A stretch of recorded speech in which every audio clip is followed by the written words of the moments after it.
ಅನಾರೋಗ್ಯದಿಂದ ಬಳಲುತ್ತಿರುವ ತಾಯಿಯನ್ನ ನೋಡುವ ಸಲುವಾಗಿ ಭೂಗತ ಪಾತಕ್ಕೆ ಬಣ್ಣಂಜೆ ರಾಜ ಅಲಿಯಾಸ್ ರಾಜೇಂದ್ರ ಕುಮಾರ್ನನ್ನ ಪೊಲೀಸರು ಉಡುಪಿಗೆ ಕರೆತಂದಿದ್ದಾರೆ.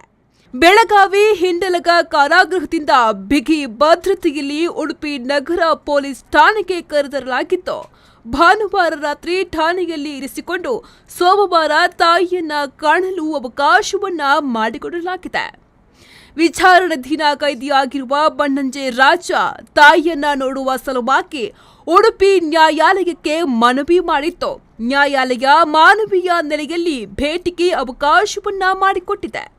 ಸಾರಿಗೆ ಭದ್ರತಾ ವೆಚ್ಚ ಮುಂಗಡವಾಗಿ ಪೊಲೀಸ್ ಇಲಾಖೆಗೆ ಪಾವತಿ ಮಾಡುವಂತೆ ಬಣ್ಣಂಜೆ ರಾಜನಿಗೆ ನ್ಯಾಯಾಲಯ ಸೂಚನೆ ಮಾಡಿತ್ತು. ಅದರಂತೆ ಪೊಲೀಸ್ ಇಲಾಖೆಗೆ 1.88 ಲಕ್ಷ ರೂಪಾಯಿ ಪಾವತಿ ಮಾಡಿದ್ದಾನೆ.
ಸೋಮವಾರ ಬೆಳಗ್ಗೆ 6ರಿಂದ ಸಾಯಂಕಾಲ 6ರವರೆಗೆ ತಾಯಿಯು ವಾಸ ಮಾಡುತ್ತಿರುವ ಕಲ್ಮಾಡಿ ಸಮೀಪದ ಮನೆಯಲ್ಲಿ ಇರಲು ಅವಕಾಶವನ್ನ ಕೊಡಲಾಗಿದೆ.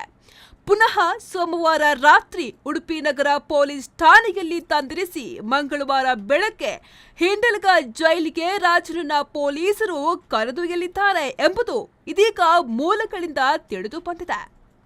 ಬಣ್ಣಂಜೆ ರಾಜ ಯಾನೆ ರಾಜೇಂದ್ರ ಕುಮಾರ್ ಮೂಲತಃ ಮಲ್ಪೆ ಬಾಪು ತೋಟ ನಿವಾಸಿ. ಉದ್ಯಮಿ RN ನಾಯಕ್ ಕೊಲೆ ಸೇರಿದಂತೆ 40ಕ್ಕೂ ಅಧಿಕ ಪ್ರಕರಣಗಳು ಆತನ ವಿರುದ್ಧ ದಾಖಲಾಗಿದೆ. ಉಡುಪಿಯಲ್ಲಿ 4, ನಗರ ಠಾಣೆಯಲ್ಲಿ 2, ಮಲ್ಪೆ ಹಾಗೂ ಮಣಿಪಾಲ ಠಾಣೆಯಲ್ಲಿ ತಲಾ 1 ಪ್ರಕರಣ ದಾಖಲಾಗಿದೆ. ಅಲ್ಲದೆ ಉತ್ತರ ಕನ್ನಡ, ಬೆಂಗಳೂರು ಹಾಗೂ ಮುಂಬೈಯಲ್ಲೂ ಅನೇಕ ಪ್ರಕರಣಗಳಿವೆ. ಈತ ಉತ್ತರ ಆಫ್ರಿಕಾದ ಮೊರೊಕ್ಕೋದಲ್ಲಿ ಸೆರೆಯಾಗಿದ್ದು 2015 ಆಗಸ್ಟ್ನಲ್ಲಿ ರಾಜ್ಯ ಪೊಲೀಸರು ಆತನನ್ನ ತನ್ನ ಸುಪರ್ದಿಗೆ ಪಡೆಯುವಲ್ಲಿ ಯಶಸ್ವಿಯಾಗಿದ್ರು. 47 ಪ್ರಕರಣಗಳ ಪೈಕಿ 16 ಕೇಸ್ಗಳ ವಿಚಾರಣೆ ಮೊರೊಕ್ಕೋ ಸರ್ಕಾರದ ಜೊತೆ ಒಪ್ಪಂದ ಮಾಡಲಾಗಿದೆ.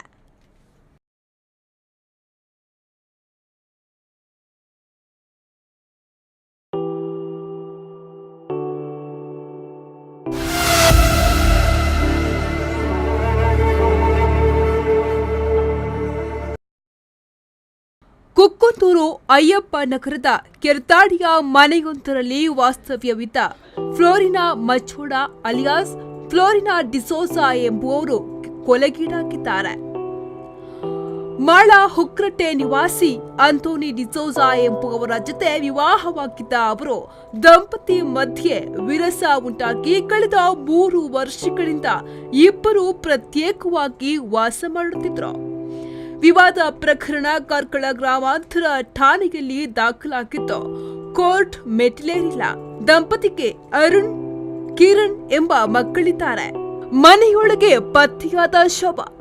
ಫ್ಲೋರಿನಾ ಅವರು ಪ್ರತಿ ಭಾನುವಾರ ಚರ್ಚ್ಗೆ ಪ್ರಾರ್ಥನೆಯನ್ನ ಸಲ್ಲಿಸ್ತಾ ಇದ್ರು. ಭಾನುವಾರ ಬೆಳಗ್ಗೆ ಸಂಬಂಧಿಕರು ಮನೆಗೆ ಬಂದಾಗ ಮನೆಯ ಚಿಲಕ ಹಾಕಿತ್ತು. ಚರ್ಚ್ಗೂ ಬಾರದೇ ಇದ್ದುದನ್ನ ಗಮನಿಸಿದ ಸಂಬಂಧಿಕರು ಮಧ್ಯಾಹ್ನ 1:30ರ ಸುಮಾರಿಗೆ ಮನೆ ಕಡೆ ಬಂದಾಗ ಮನೆ ಬಾಗಿಲು ತೆರೆದುಕೊಂಡಿತ್ತು. ಅವರು ಉಪಯೋಗಿಸುತ್ತಿದ್ದ ದ್ವಿಚಕ್ರ ವಾಹನವು ಅಲ್ಲಿರಲಿಲ್ಲ. ಮನೆಯೊಳಗಡೆ ನೋಡಿದಾಗ ಫ್ಲೋರಿನಾ ಶವ ಪತ್ತೆಯಾಗಿದೆ. ಫ್ಲೋರಿನಾ ಅವರ ಹಿರಿಯ ಪುತ್ರ ಅರುಣ್ ಮಾಳದ ಹುಕ್ಕರಟ್ಟಿಯಲ್ಲಿರುವ ತಂದೆ ಮನೆಗೆ ಹೋಗಿದ್ದ. ಎರಡನೇ ಪುತ್ರ ಕಿರಣ್ ನಾರಾವಿ ವಸತಿ ನಿಲಯ ಶಾಲೆಯಲ್ಲಿ ಎಸ್ಎಸ್ಎಲ್ಸಿ ಕಲಿಯುತ್ತಿದ್ದಾನೆ. ಮನೆಯೊಳಗೆ ಕಾದಾಟ ನಡೆದ ಕುರುಹು ಲಭಿಸಿದ್ದು. ಫ್ಲೋರಿನಾ ಅವರ ಕುತ್ತಿಗೆಗೆ ಕತ್ತಿಯಿಂದ ಇರಿಯಲಾಗಿತ್ತು. ಕಿವಿ ತುಂಡಾಗಿದೆ.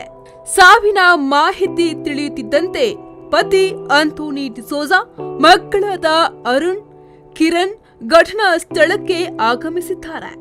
ಕಾರ್ಕಳ ನಗರ ಠಾಣೆಯಲ್ಲಿ ಕೇಸು ದಾಖಲಾಗಿದೆ. ಜಿಲ್ಲಾ ಪೊಲೀಸ್ ವರಿಷ್ಠಾಧಿಕಾರಿ ಲಕ್ಷ್ಮಣ ನಿಂಬರಗಿ, ಅಡಿಷನಲ್ ಎಸ್ಪಿ ಕುಮಾರ್ ಚಂದ್ರ, ಡಿಎಸ್ಪಿ ಕುಮಾರಸ್ವಾಮಿ ಮೊದಲಾದವರು ಘಟನಾ ಸ್ಥಳಕ್ಕೆ ಭೇಟಿ ನೀಡಿದ್ದಾರೆ. ವೃತ್ತ ನಿರೀಕ್ಷಕ ಜಾಯ್ ಆಂಥೋನಿ ಪ್ರಕರಣದ ತನಿಖೆಯನ್ನ ನಡೆಸುತ್ತಿದ್ದಾರೆ. ಬೆರಳಚ್ಚು ತಜ್ಞರ ತಂಡ ಹಾಗೂ ಶ್ವಾನ ದಳ ಆಗಮಿಸಿದೆ. ಶೀಘ್ರದಲ್ಲೇ ಆರೋಪಿಯನ್ನ ಪತ್ತೆ ಹಚ್ಚಲಾಗುವುದು ಎಂದು ಪೊಲೀಸರು ವಿಶ್ವಾಸವನ್ನ ವ್ಯಕ್ತಪಡಿಸಿದ್ದಾರೆ.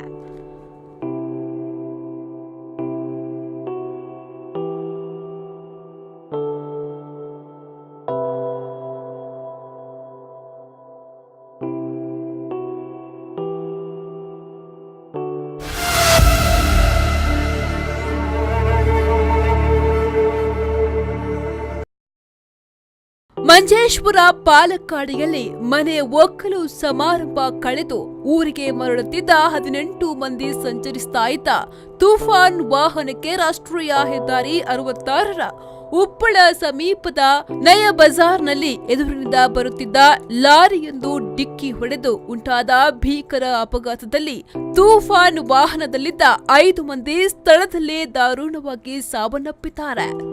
ಉಳಿದ 13 ಮಂದಿ ಗಂಭೀರ ಅವಸ್ಥೆಯಲ್ಲಿದ್ದು ಆಸ್ಪತ್ರೆಗೆ ದಾಖಲಾಗಿದ್ದಾರೆ. ಮೃತರನ್ನ ಉಳ್ಳಾಲ ಮುಕ್ಕಚ್ಚೇರಿ ನಿವಾಸಿಗಳಾದ ಇಂತಿಯಾಜ್, ಮುಸ್ತಾಕ್, ತೂಮಿನಾಡು ನಿವಾಸಿಗಳಾದ ಬಿ ಫಾತಿಮಾ, ಅಸ್ಮಾ, ಕೇಸಿರೋಡ್ ಅಜ್ಜಿನರ್ಕ ನಿವಾಸಿ ನಸೀಮಾ ಎಂದು ಗುರುತಿಸಲಾಗಿದೆ. ಗಾಯಗೊಂಡವರ ಪೈಕಿ ಕೇಸಿರೋಡ್ ಅಜ್ಜಿನರ್ಕ ನಿವಾಸಿ ಸೌದಾ, ಮಕ್ಕಳಾದ ಶಾಹಿದ್, ಅಬ್ದುಲ್ ರಹಮಾನ್, ನಾಸಿಫಾ, ಖದೀಜಾ ಅಮಲ್, ಅಬೀದ್, ಫವಾಜ್, ಸಕೀನಾ, ಅಮ್ಮಾರ್, ಶಿಯಾ, ಫಾತಿಮಾ, ಸಲ್ಮಾನ್ ಫಾರೀಸ್, ತಸೀಹಾ ಎಂಬುವವರು ಗಾಯಗಳೊಂದಿಗೆ ಮಂಗಳೂರಿನ ಖಾಸಗಿ ಆಸ್ಪತ್ರೆಯೊಂದರಲ್ಲಿ ದಾಖಲಾಗಿದ್ದಾರೆ. ಅಪಘಾತದಲ್ಲಿ ಗಂಭೀರ ಅವಸ್ಥೆಯಲ್ಲಿರುವ ಸೌದಾಳ ಅಕ್ಕ ರುಖಿಯಾ ಎಂಬುವರ ಪಾಲಕ್ಕಾಡಿನಲ್ಲಿರುವ ಮನೆ ಒಕ್ಕಲು ಕಾರ್ಯಕ್ರಮದಲ್ಲಿ ಪಾಲ್ಗೊಂಡು ಮರಳಿ ಊರಿಗೆ ಮರಳುತ್ತಿದ್ದ ದಾರಿ ಮಧ್ಯೆ ಎದುರಿನಿಂದ ಬರುತ್ತಿದ್ದ ಲಾರಿಯ ಚಕ್ರ ಸಿಡಿದು ಚಾಲಕನ ನಿಯಂತ್ರಣ ತಪ್ಪಿದ ಲಾರಿ ಕುಟುಂಬ ಸಂಚರಿಸ್ತಾ ಇದ್ದ ವಾಹನಕ್ಕೆ ಡಿಕ್ಕಿ ಹೊಡೆದು ಈ ಘಟನೆ ಸಂಭವಿಸಿದೆ. ಶವ ಶರೀರವನ್ನ ಮಂಗಲ್ಪಾಡಿ ಶವಾಗಾರದಲ್ಲಿ ಇರಿಸಲಾಗಿದೆ. ಘಟನಾ ಸ್ಥಳಕ್ಕೆ ಉನ್ನತ ಪೊಲೀಸ್ ಅಧಿಕಾರಿಗಳು ಹಾಗೂ ಜನ ಪ್ರತಿನಿಧಿಗಳು ಭೇಟಿ ನೀಡಿದ್ದಾರೆ.